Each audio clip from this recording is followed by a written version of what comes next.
जिथं जुगार खेळला जातो त्या ठिकाणी कलीचा निवास असतो. जिथं वेश्यागमन केलं जातं त्या ठिकाणी कलीचा निवास असतो. ती तिसरी जागा राजाने कलियुगाला राहण्यासाठी दिली होती. ज्या ठिकाणी वेश्यागमन केलं जातं तिथे कली राहतो. आणि चौथी जागा म्हणजे दारू मध्ये कलियुगाचा निवास असतो. ही दारू जिला वारुणी म्हणतात, मदिरा म्हणतात, जी समुद्र मंथनातून निघाली. समुद्र मंथनामध्ये 14 रत्न निघाले होते. त्या 14 रत्नापैकी एक ही मदिरा वारुणी ही निघाली होती.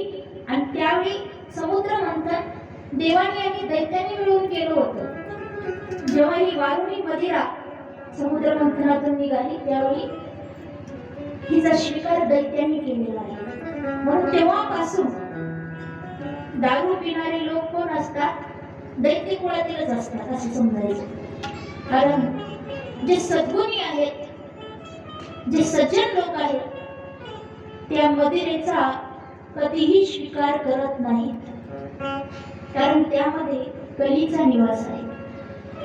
या 4 जागा अशा आहेत, एवढ्या वाईट आहेत, या ठिकाणी कधीही जाऊ नये. जर वाटत असेल की आपल्याही बुद्धीवर कलियुगाने ताबा मिळवू नये असं वाटत असेल, कलियुगापासून वाचायचं असेल तर या 4 जागी माणसाने जाऊ नये, इथून दूर राहावं. पण जसं प्रत्येक माणसाला वाटतं की राहायला घर चांगलं असावं, प्रत्येकाला वाटतं आपल्याला घर कसं असावं, चांगलं असावं, तसं कलियुगालाही वाटलं की या 4ही जागा चांगल्या नाहीत. मग एक तरी जागा मला चांगली नसावी राहण्यासाठी. म्हणून त्यांनी 5वी जागा त्याच्या मनाने मागून घेतली, ती म्हणजे सुवर्ण सोन्यामध्ये राहण्याची परवानगी मागितली. आणि राजाने जशी परवानगी दिली तसे राजाच्या डोक्यावर सोन्याचा मुकुट त्यामध्ये कलीने प्रवेश केला. आणि कलियुगाने राजाच्या बुद्धीवर ताबा मिळवून राजाच्या हातून एका थोर अशा साधूचा अपमान घडला. पण राजाने मुद्दाम जाणून बुजून नाही केला, तर कलियुगामुळे हा अपराध घडला. आणि जेव्हा राजा परीक्षित वापस हस्तिनापुरामध्ये आलेले आहेत, शमीक मुनी जेव्हा जागे झाले समाधीतून, त्यांना समजलं की आपल्या मुलाने शंभीने राजाला शाप दिलाय. शमीक मुनी त्यावेळी समाधीस्थ असल्यामुळे त्यांना माहिती नव्हतं की राजा इथे येऊन गेले. पण जेव्हा त्यांनी अंतर्दृष्टीनं ध्यान करून पाहिलं तेव्हा त्यांना समजलं की या ठिकाणी कोण आलं होतं, तर भारताचा सम्राट राजा परीक्षित आले होते. त्यांना फार वाईट वाटलं. आपल्या मुलाला म्हणतात, अरे शंभी, हे तू काय केलंस? फार महान सात्विक असणारा धर्मात्मा राजा आहे राजा परीक्षित. तू एवढी मोठी शिक्षा द्यायला पाहिजे नव्हती, फार मोठा शाप दिला. एवढ्या मोठ्या एवढ्या चांगल्या राजाचं पतन होणार आणि प्रजेला असा सात्विक महान असा धर्मात्मा राजा पुन्हा भेटणार नाही. शमीक महाराजांनी विचार केला, तर राजाकडे केवळ 7 दिवस आहेत, तर आपण राजाला याची कल्पना दिली पाहिजे. म्हणून त्यांनी त्यांचा दूत एक शिष्य पाठवला. तो हस्तिनापुरामध्ये आला. त्यांनी राजा परीक्षित यांना सर्व काही वृत्तांत सांगितला की तुम्हाला आमच्या गुरुबंधूंनी शाप दिला, तुमच्याकडे आता केवळ 7 दिवस आहेत.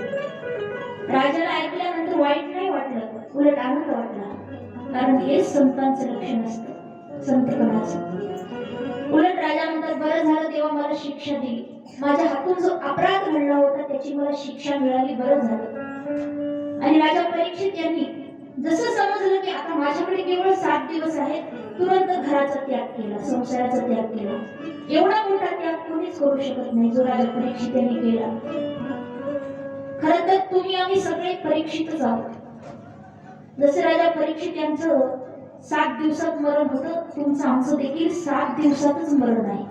प्रत्येकाला या 7 दिवसात मरायचंय. त्यासाठी त्याग महत्वाचा आहे. जगत असताना आपला रोजचा दिवस हा आपल्या जीवनातील शेवटचा दिवस आहे असं समजून जगायचं. आणि ज्यासाठी जीवन मिळालं आहे, ज्यासाठी देवाने हा देह दिला आहे, ते कार्य करत राहायचं. यासाठी केला होता अट्टहास आणि शेवटीचा दिवस गोडभाव. आजचा शेवटचा दिवस आहे असं समजून भगवंताच्या परमार्थामध्ये चित्त लावून आपल्या हातून जेवढं सत्कार्य घडल, जेवढं सत्कर्म घडल याकडे ध्यान आपल्या हातून कुठल्याही प्रकारचं पाप घडू नये, आपल्या हातून कुठल्या साधू संतांचा अपमान होऊ नये. जेवढं दानधर्म हातून होईल तेवढं करण्याचा प्रयत्न करायचा. सत्कार्य करून मरायचं, चांगलं कर्म करून मरायचं. राजा परीक्षित यांनी एवढा मोठा त्याग केला आहे. तुरंत घराचा, संसाराचा सर्व त्याग केला. नुसतं शरीराने नाही तर मनातून सुद्धा सगळा मोह काढून टाकला. आता माणसाच्या मनामध्ये एवढा मोह आहे की माणसाला काही सोडावं वाटत नाही. घर सोडावं वाटत नाही, प्रपंच नाही. प्रत्येकाने माया साठवून ठेवली आहे, मायेला धरून ठेवलेलं आहे. जर आपल्या घरामध्ये एक लिस्ट बनवली, 3 प्रकारची लिस्ट बनवायची. पहिली यादी अशी बनवायची की घरामध्ये जेवढ्या कामाच्या वस्तू आहेत तेवढ्यांची नावं लिहून काढायची, एक यादी बनवायची. दुसरी यादी अशी बनवायची ज्यात काही थोड्या प्रमाणात कामाचीही वस्तू आहे, ती असो किंवा नसो काही फरक पडत नाही, अशा वस्तूंची एक यादी बनवायची. तिसरी यादी अशी बनवायची की ज्या बिगर कामाच्या वस्तू आहेत, ज्यांचा काही उपयोग नाही. तर ज्या कामाच्या वस्तू आहेत त्या थोड्याशाच निघतील, पण ज्या बिगर कामाच्या आहेत, ज्यांचा काही उपयोग नाही, त्यांनी किती पेज भरतील सांगता येत नाही. सगळं आपण जे कामाचं नाही ते साठवून ठेवले, आणि जे कामाचं आहे ते मिळवण्यासाठी कोणी प्रयत्नच करत नाही. आपल्याला या जीवनामध्ये सत्कर्म करून या जीवनाला, आपल्या या देहाला, या मानव जन्माला सफल करायचे, त्यासाठी पुण्य पाहिजे. आणि नुसतंच आपल्याला पुण्य करून केवळ स्वर्ग मिळवायचा नाही, तर दुर्लभ असणारी मुक्ती, मोक्ष याची प्राप्ती करून घेण्यासाठी हा देह दिलेला आहे. आणि स्वर्ग मिळवणं काही मोठी गोष्ट नाही. थोडंसं पुण्य केलं तरी स्वर्गाची प्राप्ती होते. स्वर्ग म्हणजे आहे काय? स्वर्ग म्हणजे एक प्रकारचं हॉटेल आहे, मोठं हॉटेल, 5 स्टार हॉटेल, जिथं अनेक प्रकारच्या सुखसुविधा असतात. स्वर्ग म्हणजे एक प्रकारचं हॉटेल. त्या ठिकाणी प्यायला अमृत आहे. मनोरंजनाचं साधन म्हणून त्या ठिकाणी अप्सरा नृत्य करतात, गंधर्व गीत गायन करतात. मोठमोठ्या त्या ठिकाणी कल्पवृक्षाच्या बागा आहेत, चिंतामणीच्या सडका आहेत. स्वर्ग म्हणजे त्या ठिकाणी काही आनंद नाही, आणि स्वर्गामध्ये जास्त दिवस राहायलाही मिळत नाही. जसं हॉटेलमध्ये गेल्यानंतर खिशामध्ये पैसे असले पाहिजे. पैसे असतील तरच तुम्ही त्या ठिकाणी ज्या सुविधा आहेत त्याचा लाभ घेऊ शकता. आणि खिशातले पैसे संपले, तुम्हाला हॉटेलमध्ये कोणी बसू सुद्धा देणार नाही. स्वर्गाचं देखील तसंच आहे. स्वर्गात जायला थोडंसं पुण्य असलं तरी स्वर्गात माणूस जातो, पण पुण्य संपलं की मग तिथून खाली ढकलून दिलं जातं. मग त्या पुण्याची पावटी सरे, सवेची इंद्रपणाची उटी उत्तरे, आणि येऊ लागते मागारे मृत्यू लोका. स्वर्गामध्ये जोपर्यंत पुण्य आहे तोपर्यंतच राहू शकतो. म्हणून आपल्या जीवनामध्ये आपलं प्रमुख लक्ष्य काय आहे, प्रमुख ध्येय काय आहे, तर ते म्हणजे मोक्ष प्राप्ती. हा देह दिला मोक्षाच्या प्राप्तीसाठी. एकदा मोक्ष प्राप्त झाला की मग हे जे जन्म मरणाचं चक्र आहे, पुनरपि जननम पुनरपि मरणम पुनरपि जननी जठरे शयनम, किती वेळा जन्म यावे, किती व्हावे फजित, हे जे जन्म मरणाचं चक्र आहे, यातून सुटका करून घेण्यासाठी मोक्ष जरुरी आहे, मुक्ती आवश्यक आहे. आणि ती मुक्ती मिळवण्यासाठी सर्वात दुर्लभ साधन म्हणजे भागवत कथा. राजा परीक्षित यांनाही शुकाचार्यांनी हेच साधन सांगितले. त्यांची भेट कशा प्रकारे झाली हा कथाभाग या ठिकाणी आलेला आहे. राजा परीक्षित यांनी तुरंत घराचा त्याग केला की गंगेच्या काठावर आले. गंगेच्या काठावर येऊन त्या ठिकाणी अनेक साधू संत उपस्थित आहेत. अनेक साधू संतांना ते प्रश्न विचारतात की मी फार पापी आहे, तर या पापातून मुक्त होण्यासाठी मला काहीतरी उपाय सांगा. माझ्याकडे केवळ 7 दिवस आहेत, तर या 7 दिवसामध्ये मला मुक्ती मिळालीच पाहिजे, असा काही उपाय आहे का? तेव्हा अनेक साधू संत आहेत त्या ठिकाणी, पण राजाच्या मनाला समाधान होईल असं उत्तर कोणी देऊ शकलं नाही. काही संत सांगतात, राजन आम्ही गेली हजारो वर्ष या ठिकाणी तपश्चर्या करतोय, अजून आमच्या मुक्तीचा आम्ही भरोसा देऊ शकत नाही, केवळ 7 दिवसात तुझ्या मुक्तीचा भरोसा आम्ही काय देणार? राजा परीक्षित यांना सद्गुरूंची आवश्यकता होती, कारण जीवनामध्ये जेव्हाही काही संकट येतं, मार्ग दिसत नाही, त्यावेळी केवळ म्हणजे केवळ सद्गुरूंना शरण जाणं, कारण सद्गुरू आपल्याला योग्य मार्गावर आणून सोडतात, योग्य मार्ग दाखवतात. गुरु परमात्मा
आपल्या जीवनामध्ये जेव्हाही कुठलं संकट येईल, जीवनामध्ये काहीही दुःख असेल तर या जगाला सांगत बसायचं नाही, तर केवळ सद्गुरूंना सांगायचं. आपल्या जीवनातील दुःख, महत्वाचे प्रश्न तुम्ही जगाला विचारत बसू नका. केवळ 2 ठिकाणी आपलं मनोगत मांडायचं, एक म्हणजे देवाच्या समोर किंवा सद्गुरूंच्या समोर. सद्गुरू आपल्याला कधीही आपली दुर्गती होऊ देणार नाहीत. सद्गुरू हमेशा आपल्याला योग्य मार्गावर आणून सोडतात. म्हणून कधीही काही प्रश्न असतील, काही दुःख असेल, काही मनोगत असेल, तर केवळ सद्गुरूंच्या समोर जाऊन त्यांना सांगायचं. राजा परीक्षित यांच्या जीवनामध्ये आता एका सद्गुरूंची आवश्यकता होती, म्हणून त्यांनी देवाला प्रार्थना केली, प्रभू आता तुम्हीच माझे सद्गुरू बनून या. तेव्हा भगवंताने शुकाचार्यांना त्यांच्या ध्यानामध्ये जाऊन त्यांना आज्ञा दिली की शुक, आता तुम्ही उठा, तुम्ही निघा, एक उत्तम श्रोता, एक उत्तम शिष्य तुमची वाट पाहतो, राजा परीक्षितीचं कल्याण करा. तेव्हा शुकाचार्य जे समाधिस्थ झालेले, भगवंताच्या ध्यानामध्ये मग्न असणारे, भगवंताने प्रेरणा दिली आणि शुकाचार्यांनी परीक्षित राजाचं कल्याण करण्याचे ठरवलं, निश्चित केलं आणि शुकाचार्य निघाले. शुकाचार्य ज्यांचं वय अवघ 16 वर्षाचं आहे, त्याग एवढा मोठा आहे की अंगावर लंगोटी सुद्धा धारण केलेली नाही. शुक म्हणजे साक्षात वैराग्याचं मूर्तिमंत स्वरूप. वैराग्य काय आहे हे शुकांकडे पाहून कळतं. वैराग्याने साक्षात अवतार धारण केलाय शुकांच्या रूपामध्ये. 16 वर्षाचं वय आहे, अंगावर लंगोटी सुद्धा नाही. आणि शुकाचार्य राजा परीक्षितीकडे निघाले. वाटेमध्ये ब्रह्मानंदामध्ये तल्लीन होऊन भगवंताच्या ध्यानामध्ये भगवंताचं चिंतन करत करत निघाले. आजूबाजूला काय होतं याचंही त्यांना भान राहिलेलं नाही. आणि ज्या ठिकाणी राजा परीक्षित आहेत गंगेच्या काठावर, त्या ठिकाणी अचानक शुकांचं आगमन झालं. जसं शुकाचार्यांचं आगमन झालं त्या ठिकाणी एवढा प्रकाश, दिव्य प्रकाश पसरला त्यांच्या रूपाचा, त्यांच्या तेजाचा, की जसं काय जणू काय सूर्य भगवान धरतीवर प्रकटले. जसं शुकांना पाहिलं त्या ठिकाणी सगळे जण उठून उभे राहतात आणि त्यांचं स्वागत करून जय जयकार करतात, त्यांना प्रणाम करतात. बोले शुकाचार्य महाराज की जय. सर्वजण शुकाचार्यांना प्रणाम करतात. राजा परीक्षित यांनी जसं पाहिलं शुकांना, त्यांना समजलं की हेच आपले सद्गुरू आहेत आणि धावत जाऊन त्यांना साष्टांग दंडवत प्रणाम केलेला आहे आणि त्यांना बसायला आसन टाकलं. शुकाचार्य आसनावर बसले असताना राजा परीक्षित स्वतः समोर हात जोडून बसले आणि फार सुंदर प्रश्न केला. असा परमार्थिक सुंदर प्रश्न केला ज्यामध्ये एकटे राजा परीक्षित यांचं हित नसून संपूर्ण जगाचं हित आहे. जगाच्या हिताचा प्रश्न विचारलं गुरुदेव, मला सांगा, ज्याचा मृत्यू 7व्या दिवशी आहे त्या माणसाने काय करावे? आता हा प्रश्न एकट्या परीक्षिती राजाचा नाही, तर मगाशीच म्हटलं की तुम्ही आम्ही सगळे परीक्षिती आहोत, कारण आपल्यालाही या 7 दिवसात मरायचंय. मरण प्रत्येकाचं निश्चित आहे. जो जन्माला आला त्याला एक दिवस मरायचंय, पण कसंही कुत्र्या मांजरासारखं मरण्यात काय अर्थ आहे? मरावे परी कीर्ती रूपी उरावे, एक बार ऐसा मरो की फिर मरना ना होय. माणसाने मरण कसं पाहिजे की तुका म्हणे एका मरणाची सरे, उत्तम जीवरे कीर्ती मागे. मेल्यानंतर लोकांनी आपलं नाव घ्यावं, आपल्याला चांगलं म्हणावं लोकांनी मेल्यानंतर.